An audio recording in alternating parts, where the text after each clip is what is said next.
What are you hearing sir? உங்களுக்கு பாஜக வட்டாரங்கள்ல sources அதிகம், அண்ணாமலை மத்திய அமைச்சராக கூடிய வாய்ப்பு அதிகம் அப்படிங்கிற செய்தி வருகிறது. Is that something that you are hearing to? வணக்கம் ஹரி. எஸ், காலை முதல் நேற்றைக்கே அவர் அழைக்கப்பட்ட போதே ஏதாவது ஒரு பொறுப்பு மத்திய அமைச்சர்கள் ஒரு பொறுப்பு கொடுப்பதற்காக தான் கூட்டிருப்பாங்க அப்படின்னு சொல்லிட்டு ஒரு இது கேஷியம் வருது சார். இது எல்லாமே நம்ம எல்லாம் காசிப் பண்ணி தான் சார் பேச முடியும். ஏன்னா மோடி இது வரைக்கும் கடைசி வரைக்கும் அவர் அந்த ஸ்வேரிங் மேடையில உட்கார்ற வரைக்கும் யார் உட்கார போறாங்கன்னு கூட யாருக்குமே தெரியாது. அந்த அளவுக்கு they keep the media and public கியூரியாசிட்டியே இது பண்றாங்க. சோ நம்ம அந்த முறையில நமக்கு கிடைக்கக்கூடிய விஷயங்களை தான் பேச முடியும். கண்டிப்பா இது நடக்கும் என்று சொல்ல முடியாது. பட் ஆனா அதற்கான இண்டிகேஷன்ஸ் தென்படுகிறதா? கண்டிப்பாக அண்ணாமலை அவர்களுக்கு முதல்ல ஒரு இது MOS இணையமைச்சர் ஹோம்னுடைய இணையமைச்சராக இப்பொழுது வரக்கூடிய தகவல், நான் ஒரு மத்திய காலையில எனக்கு வந்த தகவல் படி கல்வி அமைச்சராக, மத்திய கல்வி அமைச்சராக கேபினட் அந்தஸ்தோட வருவதாக கேள்விப்படுறேன். இது ஒன்ஸ் அகைன் இது கேபியட்டோட தான் நான் சொல்லிட்டு இருக்கேன். இந்த விஷயங்கள் பாஜக பொறுத்த வரைக்கும் you will never know, நடக்கிற வரைக்கும் அது செயல்பாட்டுக்கு வர வரைக்கும் சொல்ல முடியாது. அதனால பொறுப்பு தரப்போடு தான் சொல்கிறோம்.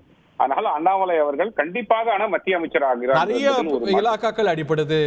MOS பிரதமர் அலுவலகத்துல, MOS இண்டிபெண்டன்ட் சார்ஜ் வேற ஒரு துறையில, நீங்க சொல்வது போற உள்துறையில ஒரு இணையமைச்சர், இப்ப நீங்க கேபினட் அந்தஸ்தோட கூடிய கல்வி அமைச்சர் அப்படிங்கிறீங்க. பட் இந்த இம்ப்ளிகேஷன் என்ன? இப்போ இயல்பா பேசப்படும் தானே தெரியும். அண்ணாமலை மேல போனா அது ரிவார்டா மட்டும்தான் பார்க்கப்படுமா, இல்ல ஒரு கூட்டணி உருவாரத்துக்கான ஒரு அனுகூல சூழலை ஏற்படுத்துறதுக்கான மாநில தலைமை மாற்றமா பார்க்கப்படுமா? இது எப்படி பார்க்கப்படும்? இது கோலாகலாஸ் இதுக்கு முன்னாடி பேசிட்டு இருந்தார். அவர் சொல்லும் போது சொன்னதுதான், மாநில கட்சியை யார் வளப்படுத்துகிறார்களோ, யார் வளர்க்கிறார்களோ அதுக்கு தான் முக்கியத்துவம் கொடுக்கப்படுமே தவிர, ஏன்னா இன்றைக்கு மோடி பேசும்போதும் கூட நம்ம 2-3 நாட்களாக சமூக வலைதளங்கள் நம்ம பேசிட்டு இருக்கிறது கூட பாஜகனுடைய வளர்ச்சியை யாரும் மறுதளிக்க முடியாது. நொண்டிசாக்கு சொல்லலாம், 5 சீட்டோட இத்தனை % வாங்கினாங்க, அப்ப 23 சீட்ல into 5 times வாங்கியிருக்கணும். இதெல்லாம் உங்களுக்கு கணக்குலாம் அந்த மாதிரி அரித்மெட்டிக் கணக்குலாம் ஒத்து வராத கணக்காக தான் இருக்கும். அதனால கண்டிப்பாக, அதுவும் இல்லாம 2014க்கும் இப்போதைக்கு வித்தியாசம் உண்டு. 2014 அவர்கள் ஒரு அங்கமாக வகித்த ஒரு கூட்டணி, இங்கே இவர்கள் தலைமை வகித்த கூட்டணி. ரெண்டாவது அந்த 2014க்கு அப்புறம் நோட்டா பார்ட்டின்னு பேசப்பட்டு வந்தது இப்ப 11.4% அளவுக்கு வளர்ந்துருக்குது ஆன் தேர் ஓன் அப்படின்னு சொல்லிட்டு. கண்டஸ்டட் இடத்துல 19% வளர்ந்துருக்கு. அதெல்லாம் பார்க்கும்போது உங்களுக்கு வளர்ச்சி கண்ணுக்கு முன்னாடி தெரியுது. அதோட இல்லாம பிரின்சிபல் ஆப்போசிஷனாக இருந்த அதிமுகவை 13 இடங்களில் 3வது இடத்துக்கும், 3 இடங்களில் 4வது இடத்துக்கும், 7 இடங்களில் டெபாசிட்டை இழக்க வச்சிருக்காங்க அப்படின்னு சொன்னா அது பெரிய அச்சீவ்மெண்ட். அதாவது இங்கே அக்னாலஜ் பண்ணி பேசுறாரு. ஆனா பாஜகவுடைய மூத்த தலைவர்கள் மத்தியில கணக்கு போட்டு நம்ம அதிமுகவும் பாஜகவும் ஒன்றாக இருந்தால் சீட் கன்வர்ஷன் நடந்திருக்கும், நமக்கு ஒரு 10 சீட் கிடைச்சிருக்கும் அப்படிங்கிற ஒரு பார்வை இருக்கு. அந்த ஸ்ட்ரீம் ஆஃப் தாட் இருக்கு அப்படிங்கறத நீங்க ஏற்கனவே கரெக்ட்.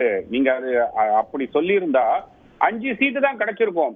உதாரணமா தமிழிசை சவுந்தரராஜன் நேற்று சொன்னாங்க, அவங்களுக்கு சவுத் சென்னை சீட்டே கிடைச்சிருக்காது. அந்த இடத்துல அதிமுக கூட்டணி கிடைச்சிருக்காதுங்கிறீங்களா? சீட் அலோகேஷன் அலையன்ஸ் உங்களுக்கு அந்த இடமே கிடைச்சிருக்காது. பாஜக மூத்த தலைவர்கள் பலர் இப்படி நினைக்கிறாங்கன்னு வெளிப்படையாவும் நம்ம கேக்குறோம். பட் அவங்களுக்கு உள்ள அந்த கருத்து இருக்கு அப்படிங்கிறது.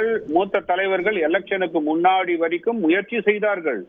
எல்லாருமே, அண்ணாமலையை தவிர 2ஆம் கட்ட தலைவர்கள், இப்போது பேசிக் கொண்டிருக்கக்கூடிய தலைவர்கள் அனைவரும் முயற்சி செய்தார்கள்.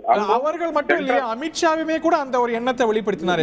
இல்ல கண்டிப்பா முயற்சி செய்தாங்க சார். எல்லாருமே முயற்சி செய்தார்கள். ஒன்று, அதிமுகவை பொறுத்த வரைக்கும் எடப்பாடி பழனிசாமி அவர்கள் இது வேண்டாம் என்று ஒரு முடிவுக்கு வந்தார். ஏன்னா அவருக்கு இஸ்லாமிய வாக்குகள் வரும், கூட்டணி கட்சிகள் அவரிடம் வரும்னு பார்த்தாங்க. கடைசியில் இஸ்லாமிய வாக்குகள் பெருசா வரல. அவர் பாஜகவை வச்சு ஒரு விமர்சனம் நினைக்கிறாருன்னா, தனக்கு சிறுபான்மையினர் வாக்கு இவங்களால தான் போறது, இல்லைன்னா நாங்க ஜெயிச்சு விடுவோம். 2.2 கோடி தொண்டர்கள் உள்ள அதிமுகவில் 86 லட்சம் தான் அவர்கள் போட்டியிட்ட இடத்துல அதிமுகவுக்கு ஓட்டளித்திருக்கிறார்கள்.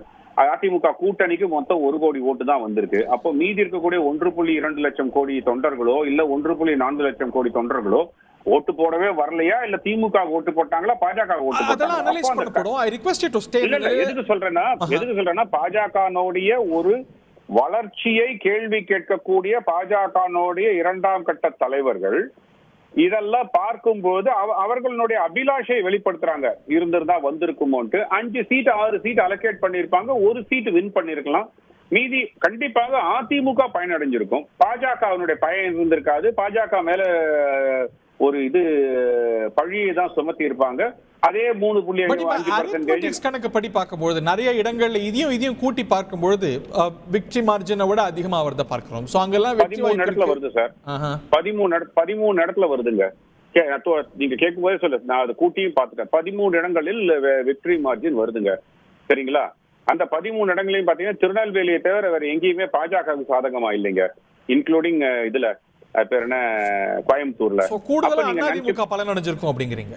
கூடுதல் பலன் அடைஞ்சிருக்கிறது அதிமுக தான் பயன் அடைஞ்சிருக்காங்க. 13 இடங்கள்ல கிட்டில கூடுதலா ஒரு 10 சீட் சேர்த்திருக்காதா, இல்ல ஒரு சில சீட் சேர்த்திருக்காதா? இல்ல இதெல்லாம் நம்ம போஸ்ட் போல் அலையுது. பட் ஆனா இங்க தமிழ்நாட்டில் பாஜக வளர வேண்டும் என்று நினைத்த பலரில் நானும் ஒருவன்.